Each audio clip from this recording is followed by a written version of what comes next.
Hello, everyone, and welcome back to Cyrus Webb Presents. I'm your host, Cyrus Webb. So glad you guys could join us once again. Today, I'm welcoming filmmaker Jeff Finn to our broadcast. He has a great docu-series, a three-part series I had a chance to watch. I think you guys are going to really find fascinating. It's called Before the End, Searching for Jim Morrison. I'm going to talk to Jeff not only about his own connection to be able to the story of Jim Morrison, but also what sent him on this literal quest, what he was able to learn, and what you were able to glean from it as well. If you guys have not found out about the series, we'll let you guys know and be able to watch it. But Jeff, thank you so much for the time. Really appreciate it. Thank you. I appreciate you having me, and my apologies for any sounds of gardening in our midst here. I think it's just about done. Well, look, it's all good. I really appreciate this. I first of all just want to talk to you, Jeff, about this experience because one thing I noticed in watching the three-part series is that this is something that you were not just invested in, I mean, as a filmmaker. This is something as a fan, as someone, who's been able to follow Jim Morrison that really kind of seemed to drive you. What was it like for you now to have it out and now to see the way that people are responding to it? Oh, uh, I guess the first word that comes to mind would be overwhelming, but ultimately in the best sense of the word. It was such a long time coming. I'm 58 years old now, and I began studying Jim Morrison in October of 1985 when I was 18 years old. Mm, So in just about 2 months, it will mark 40 years of my independent research. mm, And it wasn't a full time thing for all these last 39.5 years, but certainly it was much more than a hobby. It was a passion of mine. mm. And for the last 12 and a half years, nearly 13 years now, I did work full time on the project in terms of the docu mystery, as I call it, the three-part docu series. Yeah. And so I'm very grateful that it's finally out there in the world. Yeah. And I think there's so many layers to this, Jeff, from myself. And for one, also as a fan of Jim Morrison and the Doors, of course, there's that aspect of, the man that was behind the music. But you really got into the man behind the man. Did you go into this knowing that there were going to be so many layers to even who Jim Morrison was outside of what we knew about it? Absolutely. I mean, I use the analogy, much overused in culture, but very apropos of a rabbit hole. Mm, And of course, that rabbit hole leads to countless other rabbit holes. You don't just go down the rabbit hole and voila, eureka. That right. thing just shoots off into myriad warrens, as it were. Um, but yeah, the goal from the very jump, from the beginning, all those years ago, was to bring a deeper understanding to Jim Morrison, the person, the actual human being, as opposed to the rock star. Yeah. And with all due respect to, his career and impact as a rock star, certainly that's a huge part of his story. But I felt that in all the constant, continual retellings of his story over the years, by and large, they tended to focus on his rock stardom, and I felt that overshadowed his more sensitive side, like his poetry, Yeah. which was a real shame. So yeah, I just really wanted to flesh out who he was as an actual person, a Mm, human being. mm. And you're not alone in that. I remember being in art school in 92, 93, and our art teacher, Betty Phelps, Jeff, as we were involved in projects, would have on the Doors. And one of my good friends today, Melissa Hornsby, she's Jacobson now, and she would just be singing, and she was so into not only the words, but also into the man as well. When did this all begin for you? I was curious for our audience who haven't seen the docuseries yet. When did this start for you that you knew that you had a connection to Jim Morrison that was beyond the music? Oh, that's a great question. I appreciate it.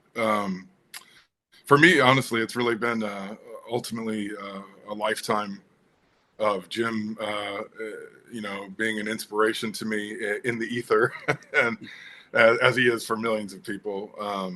Of course, I'm no special case, but it started for me very young. I was around 4 or 5 years old when I very first heard the Doors music.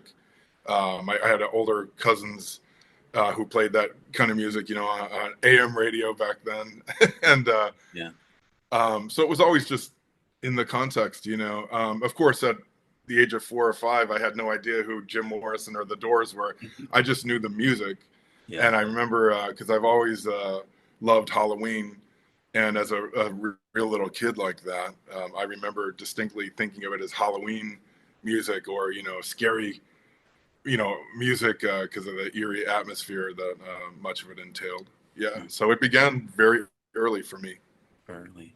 And I wanted to ask that for our audience and for myself, Jeff, in kind of the context of this conversation, because it's very obvious as for you that it was deeper than someone who liked an artist or someone who, who had a favorite song, that this was something that you felt a connection with. And that leads us to, before the end, searching for Jim Morrison.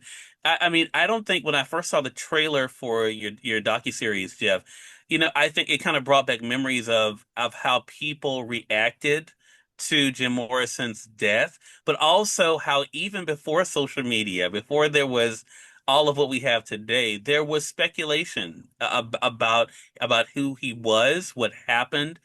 Talk to us about the what if that kind of led you on this quest that became the docuseries. Oh, I mean, well, for instance, as I mentioned in October of 1985, Hmm. many, many, many moons ago, um, I read No One Here Gets Out Alive, which was the first published biography of Jim's life, which came out in 1980. So I read it about 4.5 years later. Mm. And I read it in one night. I finished around 4:30 in the morning, binging it, as we say now. We didn't say that back then. And I just was astounded, at the contrasts between what I sensed as, and I've since learned, a sensitive, introspective introvert versus the rock and roll wild child, the guy who invented stage diving Mhm. and who was such a definitive influence on what later became punk music and post-punk and new wave alternative music, gothic, etc. um, there was a real distinction there between those polarities, and I certainly was touched by that, and remember thinking there has to be more to this guy than Yeah. just the leather pants and the image and the Doors. And with all due respect to that, again, Right. there had to be more to this. Again, like who was the actual flesh and blood, James Douglas Morrison, on the person, as opposed to Jim Morrison, the persona. Mhm. And so now we have this again, this quest that you've been on. And one thing I want to say about this, for those who haven't seen it, and again, we're going to be reminded how you can do so and stay connected with Jeff, is that the passion you have for this is something that's very evident. I've never met you before, but just in watching this, Jeff, and it brings up an interesting question because, I've talked to a lot of filmmakers over the years, and a lot of times they make it very clear that they don't want to be a part of the story, but you really are a character of this story. Is that something that you knew would be the case with the series, or is that something that, as you began this quest, it just became so personal, it was inevitable that you would be? Yeah, absolutely. The latter. Okay. In fact, ironically, for the longest time, I didn't even fathom myself as the narrator or being so integrated into the storyline. Yeah. I mean, it certainly was a quest for me. Some have even said a vision quest, or Mhm. for lack of a less pretentious term. But Yeah. it certainly was a personal odyssey, a journey. And yes, as you stated very aptly, there came a moment um, in those 12 and a half years Mhm. of work on Before the End, searching for Jim Morrison, where my editor, Steve Schuster, literally said to me one day, he said, "Dude, you have to tell this story. You have to tell it. It's your story." Mhm. And I had already, gone around. I was very grateful to have been in contact with Henry Rollins, a legend in his own right, and someone who was deeply inspired by Jim. And Henry was on board. He said at one point, some 12 years ago, send me a script. I'm into it. And so for a long time, I was hoping he would be the narrator. I also looked into Grace Slick of the Jefferson Airplane, who was a contemporary of Jim's, and some other people. But as I said, it reached a point where it was just inescapable. I was Right. just so dialed into this from my childhood. Like Steve, my editor, said, he's no one can tell this story but you. So Yeah. so so there it was. Yeah. And I think that personal element, Jeff, is really adds another layer to this. And again, as I was building up in the conversation with you, I want our audience to really think about that. I think a lot of times when we hear about some historical figure or some celebrity, it's so surface level, right? But I mean, I don't think you could have given such an intimate look as you did in Before the End without having that personal connection. So, um, Oh, what thank did you. that make it more difficult for you to tell the story, or did that make you more emboldened to make sure you got it as right as you could? That's a great question. Um, I always appreciate great questions, Mm. as opposed to the usual sort of blueprint questions. But those are Yeah. there's gratitude there as well. Um, yeah, it just I mean I've heard everything at this point. I mean, I recently joked with um, friends of mine. Um, my girlfriend has long known this. A few months ago, and within the span of an hour and a half, I received two two separate emails about Before the End. Mhm. Um, I'm trying to remember where the first one was. If it was Portugal. Anyway, at any rate, the first one said, "Jeff, you're a genius. This is the greatest documentary of all time, let alone a Jim Morrison documentary, et cetera, et cetera, et cetera." And then just under an hour and a half later, I got another email from a woman who lives apparently about half an hour from my hometown of Downers Grove, Illinois. I don't Mhm. know her, but she said, "You're an idiot. This is the worst documentary of all time." So I said, these are both valid subjective opinions. Everyone's entitled to it, but as Yeah. I always say, to each their own. As just as long as you're not an asshole about it. So Yeah. Yeah. there you have it. So Yeah. everyone's got their sort of fierce proprietary take Right. on who Jim was and what he meant to them, and I get it. I mean, I have Yeah. mine, Yeah. but I've also tried to maintain an open mind Hmm. all these years, all these decades. I mean, I still the running joke is I still haven't definitively stated that I believe Frank X or Mr. X or Frank Wagner is Jim Morrison. At the same time, I'm 99.9% and holding. But I Gotcha. just try to maintain that open mind as opposed to many people who have sort of a knee jerk, um, negative, closed minded response, or even worse, where they get toxic and gaslight you for trying to bring a deeper understanding to Jim Morrison and perhaps prove he did fake his death. So Yeah. And I think those layers are so important. And I think in the world that we live in today, Jeff, you're giving people permission to ask questions that a lot of times people are kind of shut down on, right? Some people don't like you to question things, don't like you to explore. But I think a film like this, definitely a series like this, definitely does that. I want to say, for those who are just tuning in, you're watching Cyrus Webb Presents. Filmmaker Jeff Fenn is our guest. We're talking with him about his own journey and also connection and passion when it comes to Jim Morrison, but also his docuseries that's out now, Before the End, searching for Jim Morrison. I'm going to let you guys know how to be able to watch it for yourself, very affordably, I may add. The three-part series, Jeff. So let's get into what is, I guess, what people have been waiting for me to ask about, because I think it in 2025. And this is why I was so excited to talk with you, and I wanted to wait till the latter part of this interview to get into this part. I don't think anything looking at news stories. We hear about people faking their deaths all the time. This has now become a real thing that we found out people supposedly were dead, but they're not really dead. They faked their death. They went through extreme lengths. So that in 2025, that is not something that is so unbelievable. But when you started this this journey, when you first started saying to people, I think there may be a chance here that Jim Morrison is not dead. What was the initial response for you? um, by and large, I mean, well, put it this way to back up a little bit. Hmm. Excuse me, back to October of '85 when I first began, um, sort of formally studying and researching Jim's life and alleged death. Hmm. At that time, it seems just so funny now. I actually told a handful of my friends, someday I'm going to find Jim Morrison alive. And they responded, as I always say, the only way they could have organically, good naturedly um, humoring me, sure you are, Jeff, sure you will. Good luck with that. Yeah. So you come full circle, almost 40 years later, and I've heard from a couple of them, and they're just flabbergasted, that, oh Mm. my God, it looks like you actually did it. Yeah. But Yeah.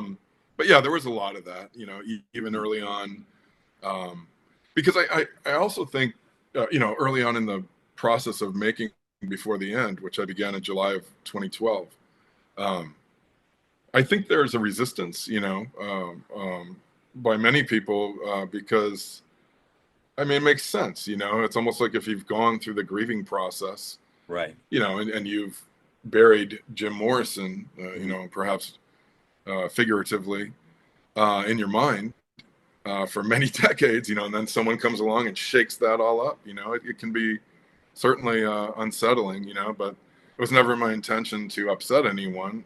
Ironically, it's, you know, I always stress what a beautiful, wonderful notion. I mean, to perhaps truly, prove that Jim survived. The trauma of his childhood, the trauma of his adult doors era. Survived and on his own terms. To Hmm. live the life he really wanted. I think that's a beautiful thing, but many people have a hard time wrapping their minds around it. Yeah, and it's so interesting though, Jeff, because again in 2025, and I keep saying that because in the world, the way celebrity is now, right? You could see how so many look at all the celebrities who do step away or find a way to become invisible almost because of it, because of not just the craft of doing what they love to do, but everything that comes with it. And what I thought about with this docuseries is that, thinking about it from that lens, and I guess thinking about it because I interview people in that world so much, I could see someone trying to find their way out, in some way. So one thing I will say, and I'm curious about what this was like for you. We hear this notion about it takes a village. You had people in this docuseries that were there kind of helping you along. What was that like to Yep. get that kind of support in this process? Oh, I mean, it means everything. It meant everything. It continues to mean everything. Hmm. Um, I in those 12 and a half years I worked on the doc itself, I connected with over 1,000 people who were connected to Jim in whatever manner, whether they were lovers or friends, classmates, um, acquaintances through the doors, coworkers, what have you. I mean, it was just the full spectrum of people, or even people, who, as I always joke, people who knew Jim for 20 minutes in 1968. Yeah. I tried to get a full cross section of everyone, and most people were really kind and compassionate, and wanting to help, and I'm so grateful for that. Of Mhm. course, I ran into um, sort of the polar opposite as well, where I learned that over 2 dozen people, um, you know, were told not to work with me by certain doors powers that be. So Mhm. there was collusion there, which has been proven. Mhm. And in my doc itself, that's on the record. I have my own deep throat. Mhm.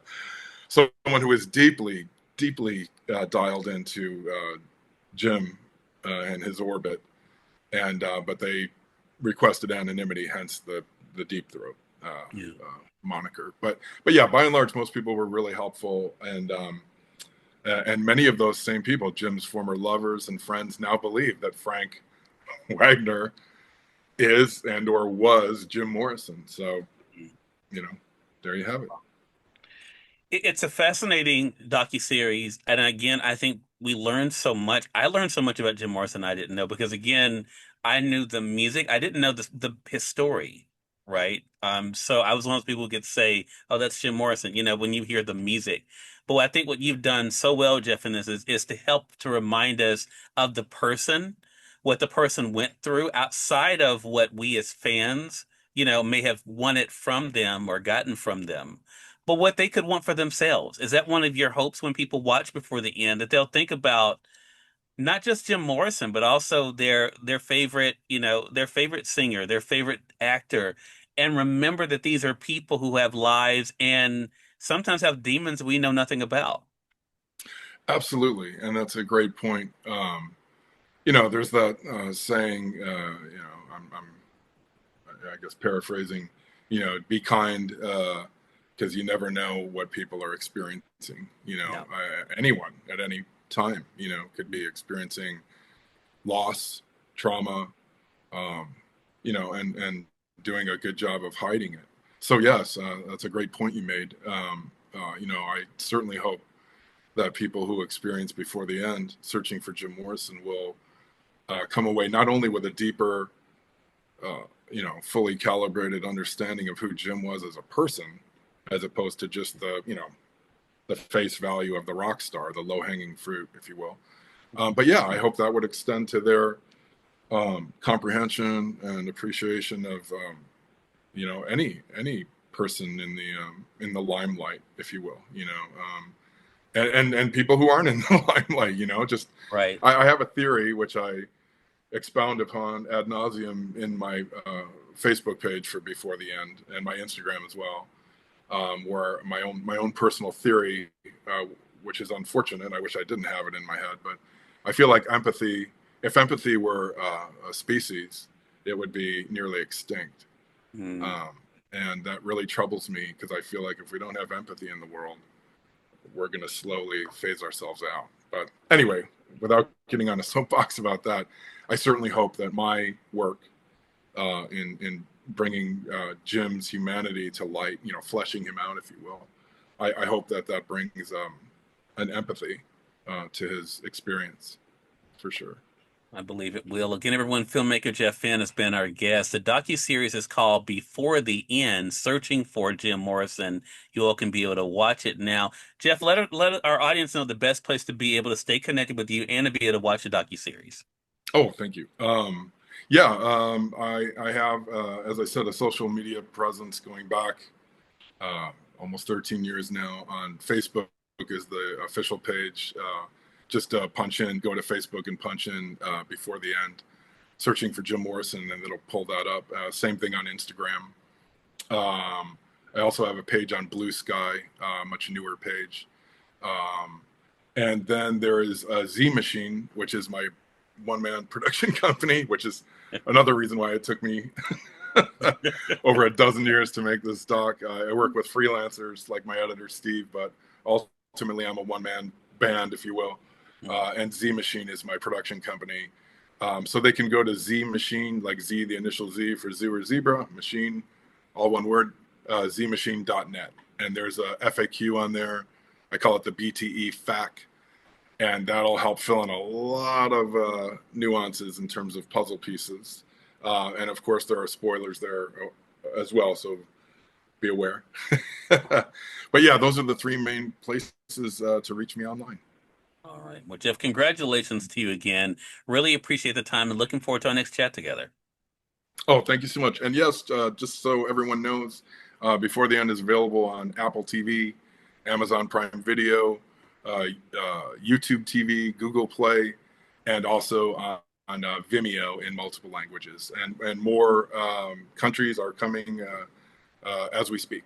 So, Love that. Love that. and Jeff, thank you so wonderful. much for having me on today. And it was a pleasure to meet you. Yeah, the same here. I appreciate that. And we thank your audience for tuning in to another great segment of Cyrus Webb Presents. Until next time, y'all make it a great one. We'll talk to you soon. Take care. Thank you.